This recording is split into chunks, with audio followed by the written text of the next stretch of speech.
January 3rd, 6:12 a.m. I'm sitting in an Uber on Alaskan Way with my passport in one hand and a dying phone in the other, watching the gray Seattle skyline blur past the window. My driver keeps glancing at me in the rearview mirror like I'm about to cry, and honestly, I might be. Because 5 minutes ago, standing outside Bell Street Cruise Terminal at Pier 66, I watched families stream past me with matching luggage tags and boarding passes, while I refreshed the Norwegian Cruise Line app over and over, watching the same error message blink back at me: reservation not found. I called the helpline. The woman was kind but firm. "I'm sorry, ma'am, there's no booking under your name for Norwegian Bliss departing today." I stood there holding my carry-on like an idiot, while my family, my mom, my brother, his wife, and their 5 kids were probably already boarding, without me. And here's the thing, they didn't forget to RSVP me. They never planned for me to get on that ship. Before I tell you what happened next, where are you watching from right now? Drop your city or state in the comments so I can say hey.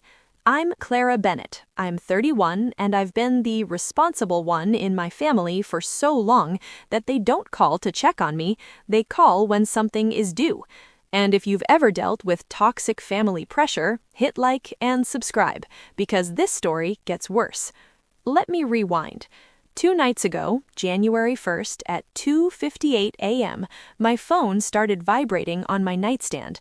I knew who it was before I even looked. My mom doesn't call at normal hours unless she's calling to complain. When she needs something, it's always late, always urgent, always my problem. I answered on the 4th ring, voice thick with sleep. "Mom?" Her voice came through broken and shaky, like she'd been crying for hours. "Clara, I didn't want to bother you, but I can't do this anymore." I sat up. My heart kicked into panic mode because that's what years of conditioning does to you. "What? What's wrong?" "This year," she said, voice cracking, "it's been so hard, and I just thought maybe if we started fresh, together, as a family." I rubbed my eyes. "Mom, it's 3 in the morning." I know, she said quickly, "but I've been lying here thinking about you, about how much the kids miss you, and Clara, I need you here for New Year, please." New Year already happened. "Not for us." Her tone shifted, still shaky, but sharper now. "We're doing a New Year trip, a cruise, a real reset, but it won't mean anything if you're not there." I felt that familiar tug in my chest, guilt, obligation, the weight of being the daughter who's supposed to fix everything. "Mom, I can't just drop everything and fly to Seattle." "You can. You work remote, you don't have kids, and the cruise leaves January 3rd. Clara, please, don't abandon us." There it was. Abandon. That word always made me fold. I closed my eyes. "How much are tickets?" "Oh, don't worry about that," she said, suddenly lighter. "It's already handled. We already booked everything. You just need to come." Something about the way she said it felt off, but I was too tired to push. "Who's going?" "Everyone. Me, Daniel, Natalie, the kids. It'll be perfect." "I don't know, Mom." "Clara," her voice broke again. "After everything I've done for you, I'm not asking for much, just a few days, please." I stared at the ceiling, hating myself for even considering it, but I said yes, because I always do. The next 36 hours were chaos. I booked a last-minute flight, packed in a frenzy, and messaged my friend Avery. She lives in Seattle and always tells me the truth, even when I don't want to hear it. Me, flying in tomorrow for a family cruise thing. Can I crash with you for a night if it goes sideways? Avery, a cruise? With your family? Clara, be serious. Me, I know. Avery, when's the last time they invited you to something that wasn't secretly a favor for them? I stared at that text for a long time. She was right, but I'd already said yes, and backing out would make me the villain. Again. Before I left, I did something I'd never done before. I opened my banking app and started scrolling. Venmo, Zelle, PayPal, credit card statements. I screenshotted everything. Every transfer to my mom for emergencies, every time Daniel needed help with rent, every time I covered something just this once. Then I noticed something, an email confirmation from 6 weeks ago. Your payment method ending in 4829 has been charged for $847 for Norwegian Cruise Line. My card. I hadn't booked a cruise, but someone had. Using my information, I forwarded the email to myself and kept packing. When I landed in Seattle on January 2nd, I texted my mom. Landed. Where should I meet you? Mom, come to the house first. We'll all leave together in the morning. I should have known then, but I didn't. I got to my mom's house just after 7 p.m. The porch light was on, and through the front window, I could see Daniel and Natalie on the couch, scrolling their phones while my mom moved around the kitchen. I stood there for a second with my suitcase and a bag of gifts I'd brought for the kids, coloring books, little puzzles, stuff I thought they'd like on the cruise. I knocked. The door swung open, and my mom's eyes went straight to my suitcase. Not my face, my suitcase. "Oh, good, you're here," she said, stepping aside. No hug, no "how was your flight," just a quick once-over and a tight smile. Come in, we're finishing up last-minute stuff." I stepped inside, dragging my bag over the threshold. The house smelled like takeout and stress. Isla and Nora were sitting on the floor in pajamas, building something with blocks. Ezra was running laps around the dining table. Miles and Ellie were nowhere in sight, but I could hear cartoons blaring from upstairs. "Hey, guys," I said, smiling at the kids. Isla looked up and grinned. "Aunt Clara!" Nora abandoned the blocks and ran over to hug my legs. I crouched down and squeezed her back, my chest tightening. Whatever mess was coming, it wasn't their fault. "Clara," my brother's voice cut through the room. Daniel was still on the couch, one arm draped over the back, looking at me like I was late for something. "Yeah," I said slowly. "Me too." Natalie didn't even look up from her phone. My mom clapped her hands together. "Okay, perfect timing. Clara, you can watch the kids while we finish packing and double-check everything for tomorrow." I blinked. "Wait, what?" "Just for a couple hours," my mom said, already moving toward the hallway. "We still have to print boarding passes, organize luggage cags, all that crew stuff. You know how it is." "I literally just got here." "And we're so grateful," she said, smiling that tight smile again. "The kids are fed. Just keep them entertained. Easy." Daniel stood and stretched, yawning loudly. "Yeah, don't let them climb you or anything. You're probably jet-lagged." He said it like a joke, but nobody corrected him. Natalie finally looked up. "Honestly, Clara, this is perfect. I haven't had a break in weeks." I stood there holding a bag of coloring books, watching my family disappear into other rooms like this was the plan all along. And maybe it was. I spent the next 2 hours wrangling 5 kids. Isla wanted to show me every single drawing she'd ever made. Ezra spilled juice on the carpet. Miles asked me 17 questions about whether fish could talk. Nora fell asleep on my lap, and Ellie cried because she couldn't find her favorite stuffed animal. By the time my mom came back downstairs, I was exhausted.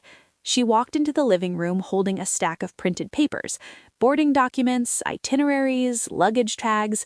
She set them on the kitchen counter and started sorting them into neat little piles. I got up carefully, sliding Nora onto the couch, and walked over. "Need help?" "Oh, I'm good," my mom said without looking up. "Just making sure everything's in order. You know how cruises are. If you're not organized, it's a nightmare." I glanced at the papers.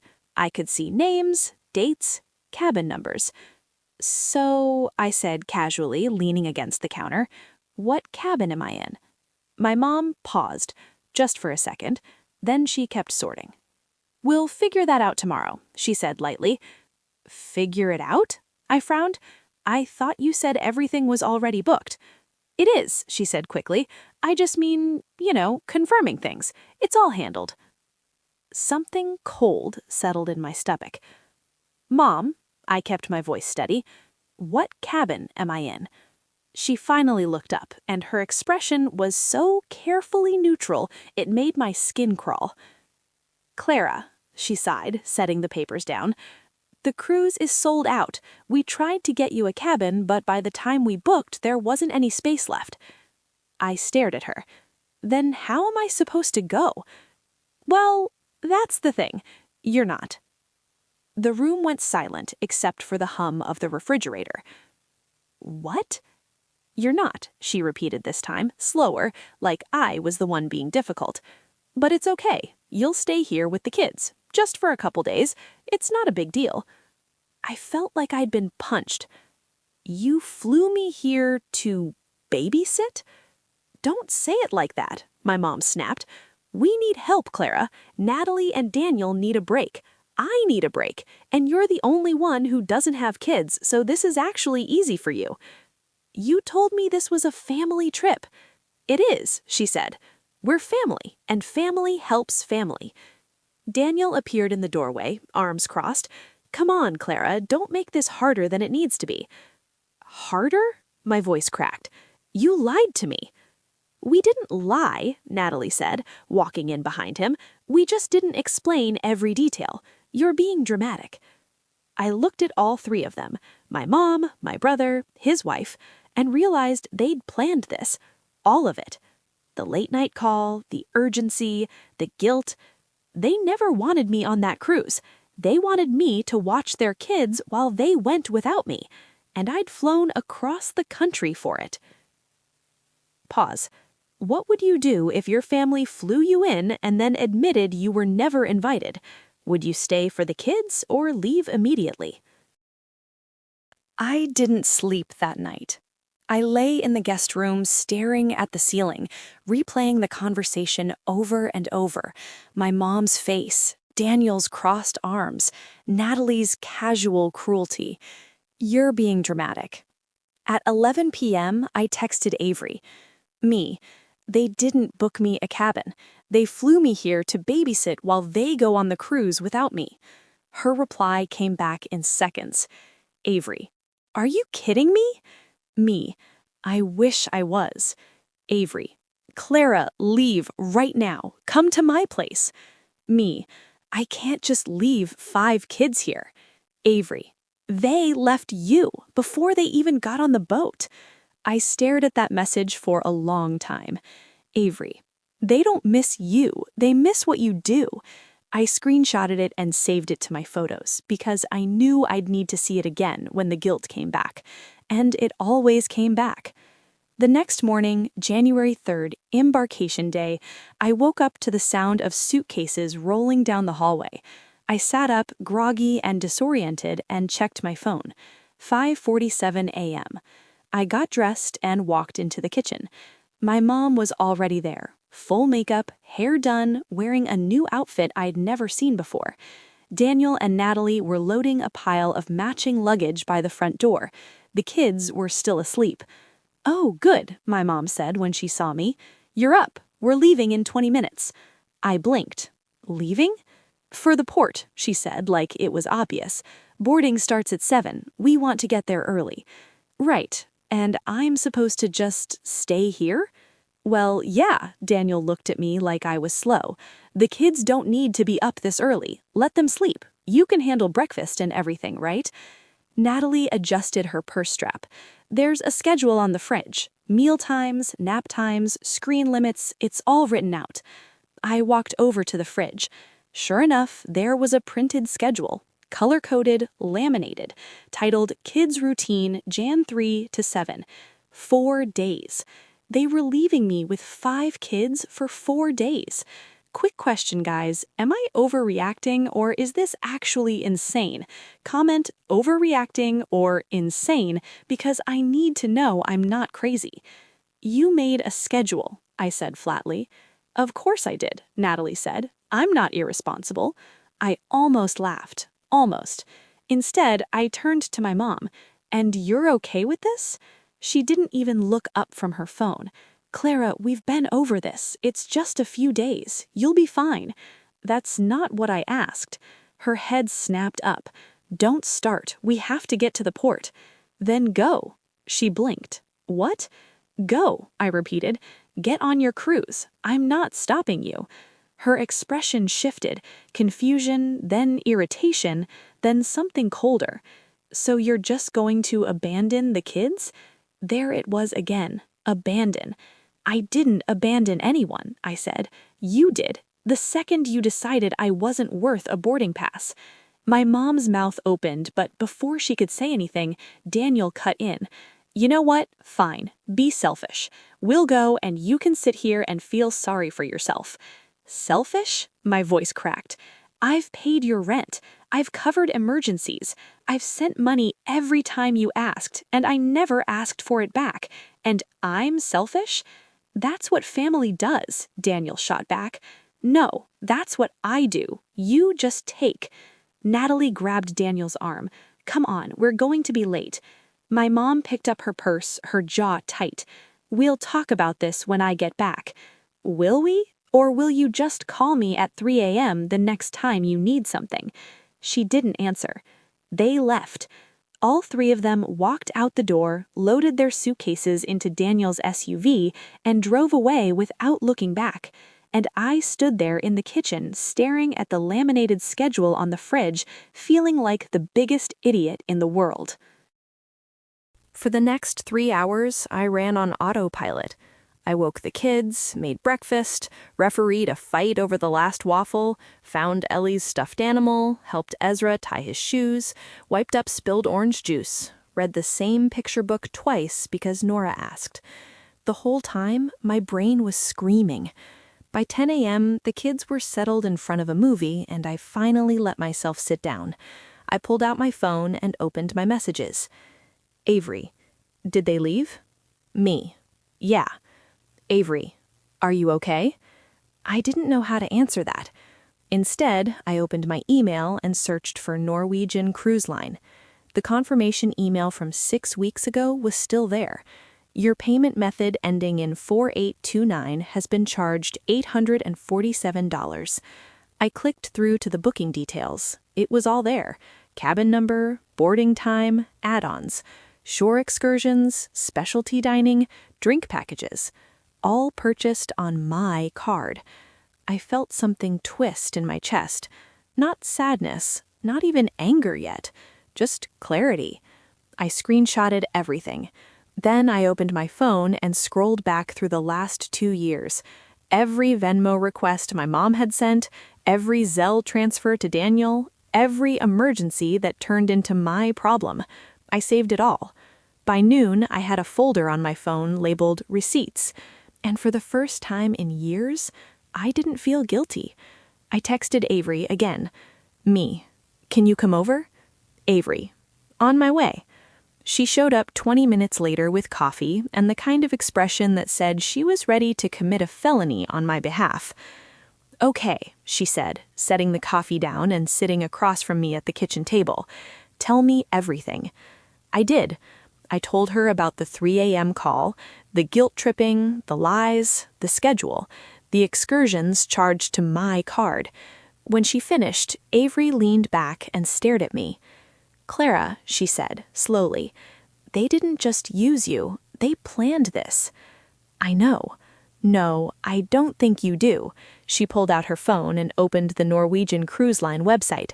Look, embarkation day. Boarding starts at 7 a.m. They leave by what, 4 p.m.? Probably. So right now, Avery said, checking the time, they're already on the ship, checked in, settled, probably having lunch on the Lido deck. I closed my eyes. And you, she continued, are here with 5 kids and a laminated schedule. I get it, Avery. No, I don't think you do again, she said. Because if you did, you wouldn't still be sitting here. I opened my eyes. What am I supposed to do? Leave? Yes. I can't just leave 5 kids. Call Daniel, Avery interrupted.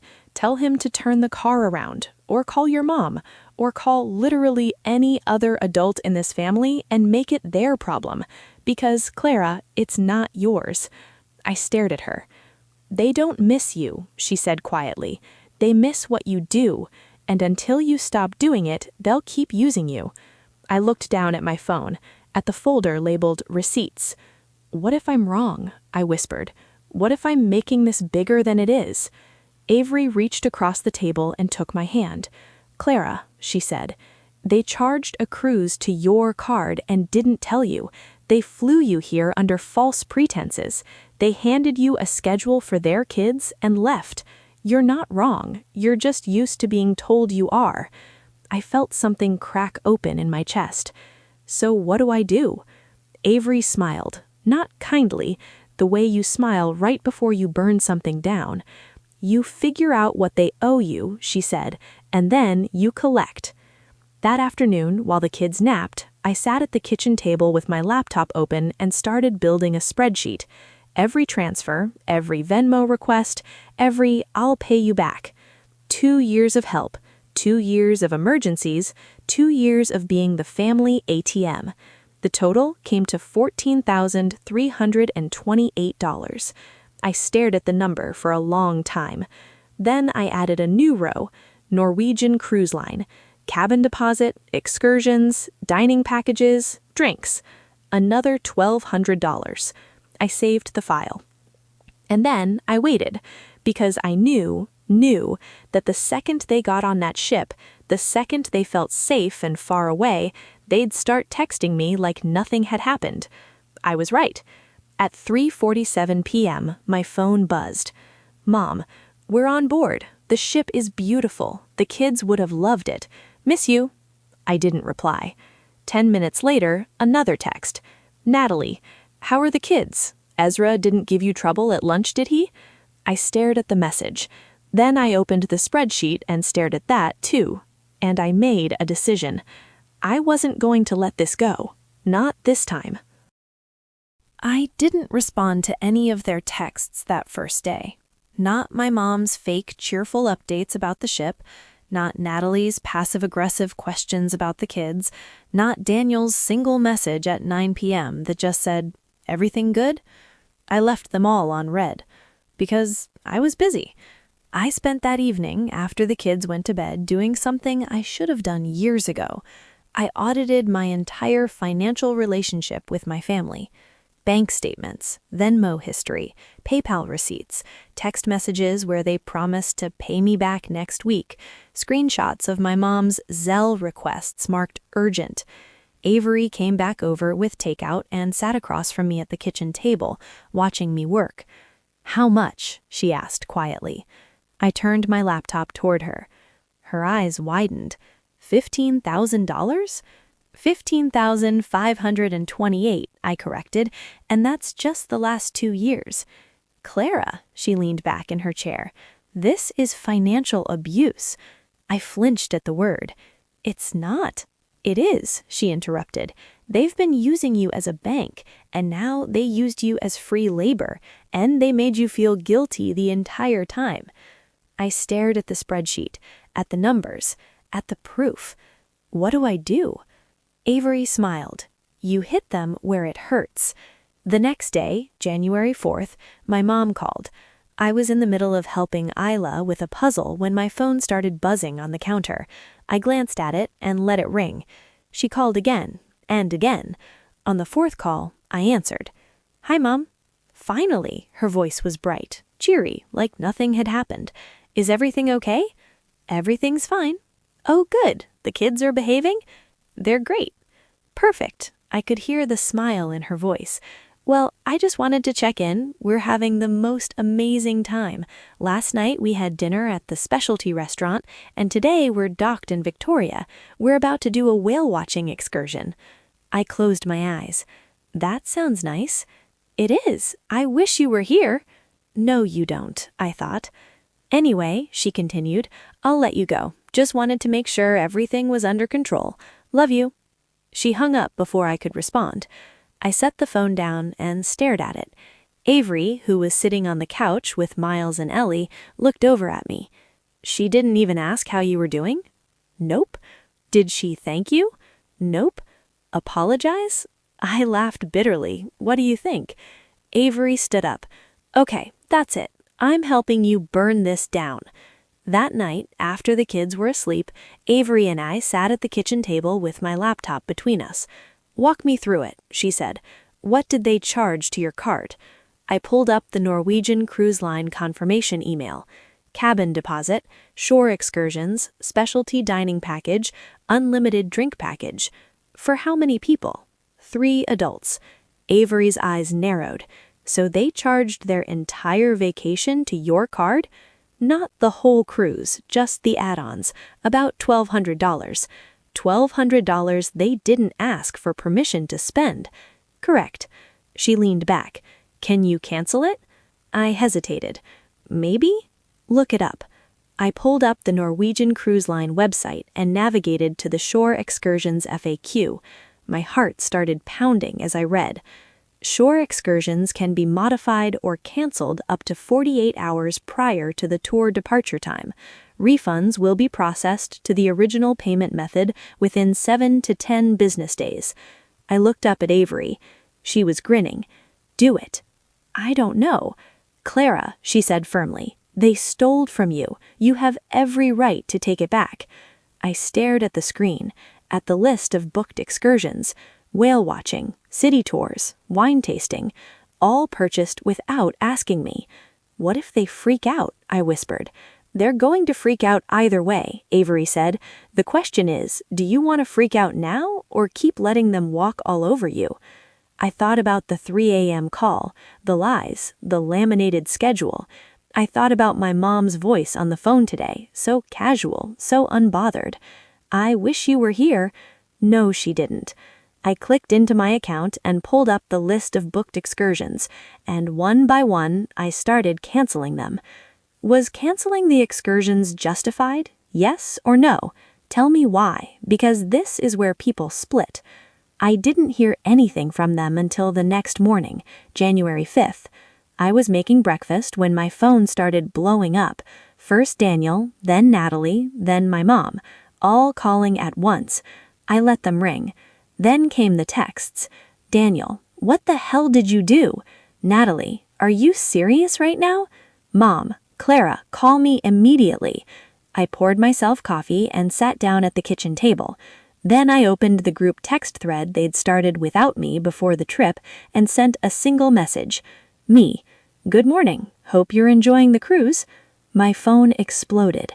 Daniel, you canceled our excursions. Natalie, do you have any idea how much those cost? Mom, Clara, this is not okay. Call me now. I took a sip of coffee and typed slowly. Me, I canceled the excursions that were charged to my card without my permission. Daniel, we were going to pay you back. Me, when? No response. Me, because I have 2 years of messages where you said the same thing. Still waiting. Natalie, this is so selfish. We can't even rebook them now. Me, that sounds like a you problem. My mom tried calling again. I declined. Then she sent a voice message. I played it on speaker. Her voice came through shaky and furious. Clara Elizabeth Bennett, I don't know what's gotten into you, but this is unacceptable. You are embarrassing me. We are on a family vacation and you just ruined it. I need you to fix this right now. I deleted the message. Avery walked into the kitchen, eyes wide. Did you actually do it? I did. She grabbed my shoulders. I'm so proud of you. I laughed, but it came out shaky. They're furious. Good, let them be furious. They've been stealing from you for years. They don't get to be mad that you finally stood up for yourself. I looked down at my phone, at the flood of messages still coming in. Daniel, you're ruining everything. Natalie, I can't believe you're doing this to us. Mom, I don't even recognize you right now. I set the phone face down on the table. What now? I asked quietly. Avery smiled. Now you wait, because they're about to realize you're not just the family ATM anymore. By that evening, the texts had escalated. Mom, Clara, please, this is getting out of hand. We need to talk about this like adults. Daniel, you're acting like a child. Natalie, we're family. You don't do this to family. I didn't respond to any of them. Instead, I opened Facebook. I shouldn't have, but I did. And there it was, a post from my mom, timestamped 6:47 p.m. The photo was of her, Daniel, and Natalie on the deck of the Norwegian Bliss, sunset in the background, all of them smiling. The caption read, "Heartbroken today. Family is supposed to lift each other up, but some people only care about themselves. Praying for those who've lost their way. Heartbroken, prayers needed." Okay, guys, Team Clara or Team Jennifer? Who's wrong here? And be honest, would you expose the truth publicly or keep it private? I stared at the screen. She didn't name me, but she didn't have to. The comments were already rolling in. "So sorry you're dealing with this. Family drama is the worst, sending love. Some people just don't appreciate what they have." I felt something snap inside me. Not anger, not sadness, something colder. I screenshotted the post and sent it to Avery. Me. She posted this. Avery. Oh, hell no. Avery. Do not let her control the narrative. Me. What am I supposed to do?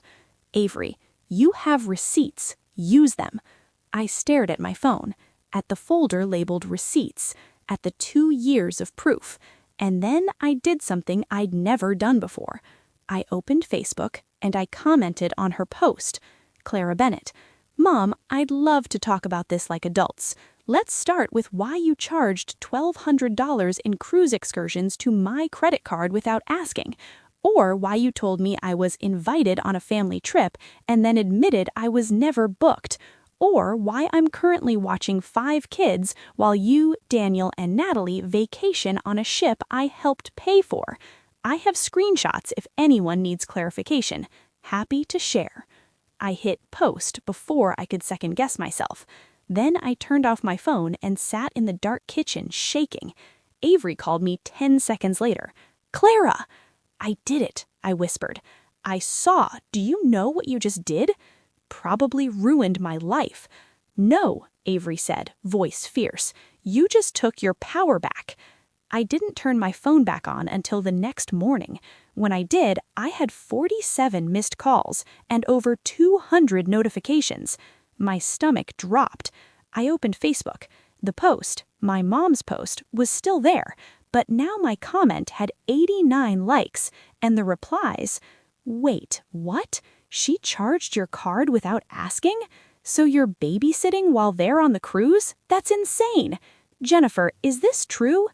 My mom had deleted her original post, but people had already screenshotted it, and my comment. It was spreading. I scrolled through my messages. Most of them were from my mom, Daniel, and Natalie, but there were others. Aunts, cousins, family friends, some supportive, some confused, some angry. And then I saw a message from my mom sent at 2:14 a.m. "Mom, you have humiliated me in front of everyone. I will never forgive you for this. You are no longer welcome in this family. Enjoy your life alone." I read it twice, and then I read it again, and I felt nothing. No guilt, no panic, no urge to fix it, just relief. I set my phone down and walked into the living room where Isla and Nora were watching cartoons. Isla looked up at me. "Aunt Clara, are you okay?" I smiled. "Yeah, I think I am." That afternoon, Avery came over with her laptop. "Okay," she said, sitting down across from me. "We need to talk about what happens next." "What do you mean?" "They're going to come back in 2 days, and when they do, they're going to try to make you the villain. We need to be ready." "Ready how?" Avery pulled up a document. "You need to freeze your card, you need to file disputes for the charges, and you need to have a plan for when they show up at the door." I stared at her. "Disputes? Clara, they used your card without permission. That's fraud. You have every right to dispute those charges." "But they're family." Stop making excuses for them. They didn't treat you like family. They treated you like a credit card with legs. I looked down at my hands. She was right. "Okay," I said quietly. "Walk me through it." Avery opened her laptop. "First, you freeze the card, right now, so nothing else can be charged." I pulled up my banking app and, hands shaking, froze the card ending in 4829. "Done." "Good. Now you call your bank and explain that charges were made without your authorization. They'll start a dispute process. What if they ask questions? Tell them the truth. Unauthorized charges, you didn't consent. That's it. I took a breath, and I made the call. By the time I hung up, it was done. The card was frozen, the disputes were filed, and I'd officially drawn a line. I looked at Avery. Now what? She smiled. Now, she said, you wait for them to come home and you don't apologize. I nodded, but deep down, I wasn't sure I was ready for what was coming, because when they got off that ship and realized what I'd done, really realized it, they were going to come for me, and I had no idea if I was strong enough to stand my ground. January 7th, the day they came home. I woke up that morning with my stomach in knots. The cruise was scheduled to dock back in Seattle at 6 a.m., which meant by mid-morning they'd be at the house, and I had no idea what was going to happen. Avery had offered to stay with me, but I told her I needed to do this alone. The kids were packed and ready. Natalie had texted me a pickup time of 10 a.m., like I was a daycare service she was collecting from. At 9:47 a.m., I heard the SUV pull into the driveway. I was standing in the kitchen when the front door opened. My mom walked in first. She looked exhausted, hair pulled back, no makeup, wearing yesterday's clothes, but her eyes were sharp, furious.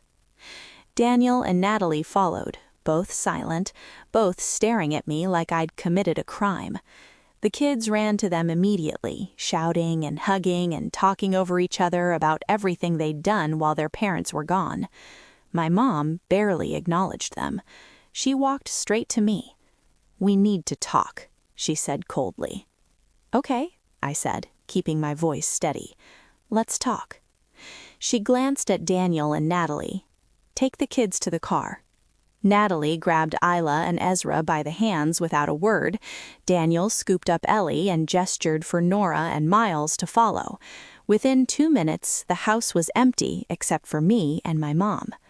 She closed the door, and then she exploded. "What the hell were you thinking?" she hissed, stepping closer. "Do you have any idea what you did? You embarrassed me in front of everyone. Everyone, Clara, my friends, our family, people I have to face at church. And for what? Because you were mad?" "I wasn't mad," I said quietly. "I was done." "Done?" She laughed bitterly. "Done with what? With family? With the people who raised you?" "Done being used," I said louder now. "Done being lied to. Done being my ATM and my backup childcare every time something doesn't go your way." Her face went red. "I have never used you." "Mom," I pulled out my phone and opened the spreadsheet. "You've asked me for money 87 times in the last 2 years. I have every Venmo request, every text, every I'll pay you back. Want to see?"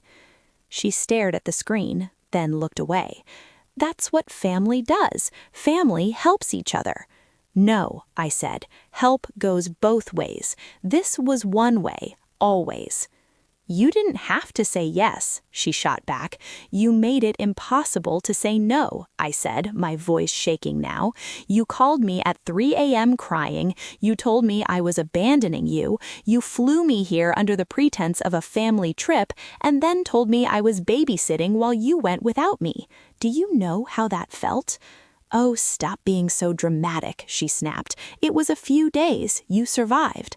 "And you charged $1,200 to my credit card," I continued, "without asking, without even telling me." Her mouth opened, then closed. "Yeah," I said, "I know about that. The excursions, the dining packages, the drinks, all on my card.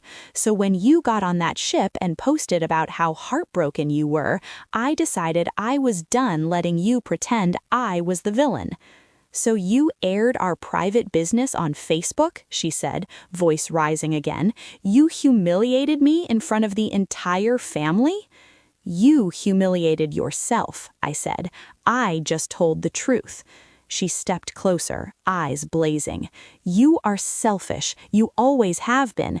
Everything has to be about you, doesn't it?"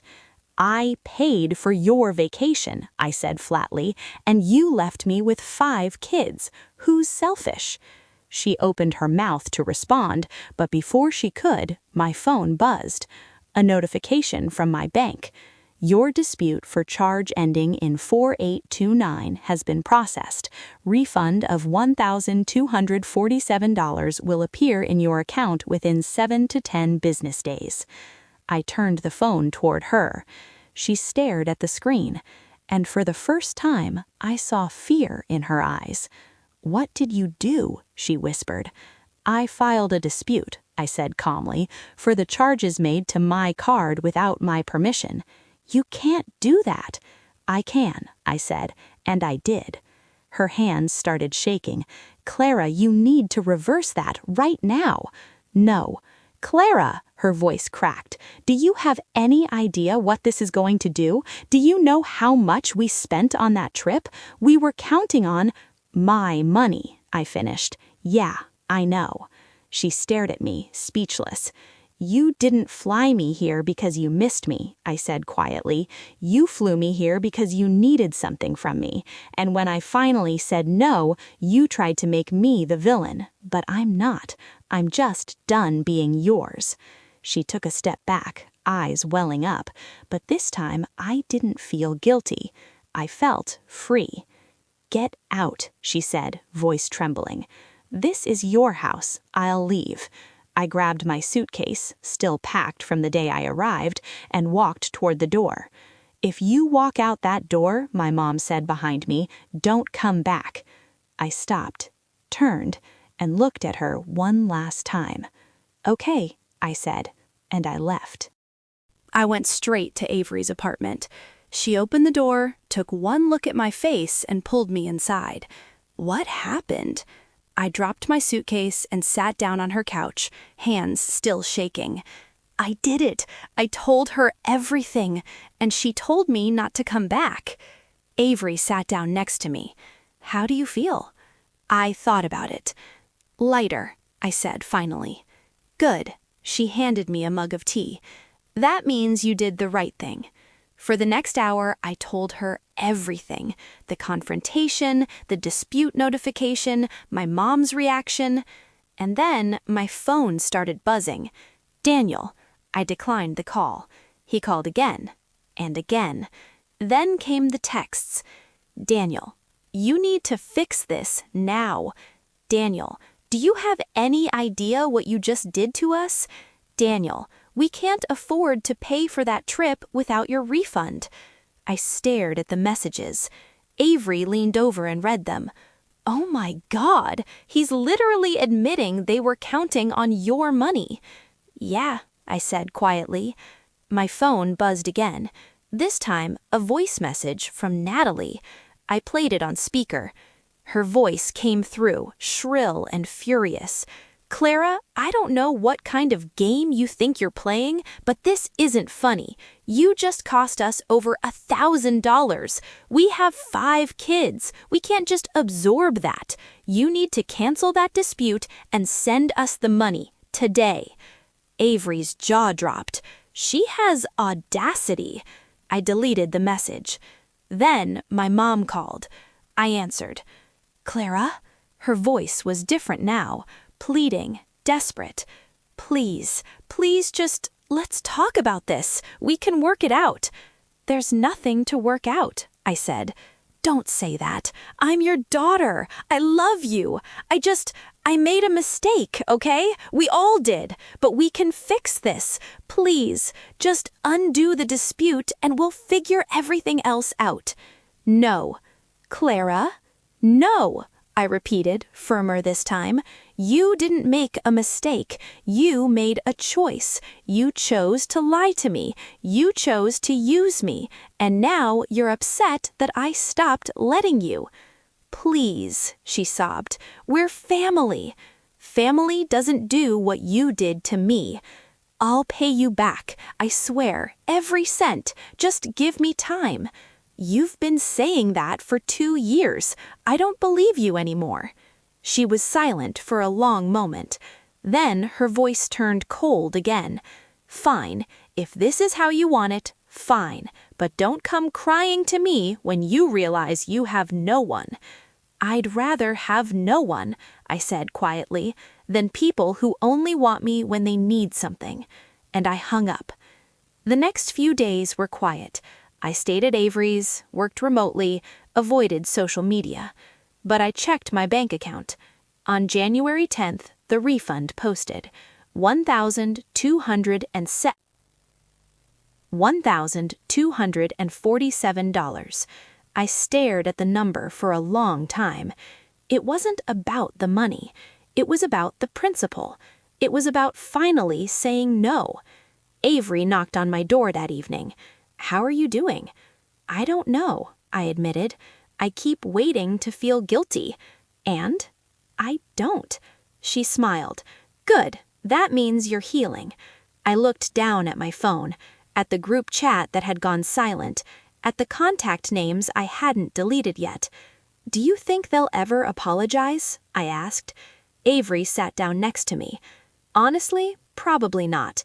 People like that don't apologize. They double down. They rewrite history. They wait for you to come back so they can do it all over again." "So what do I do?"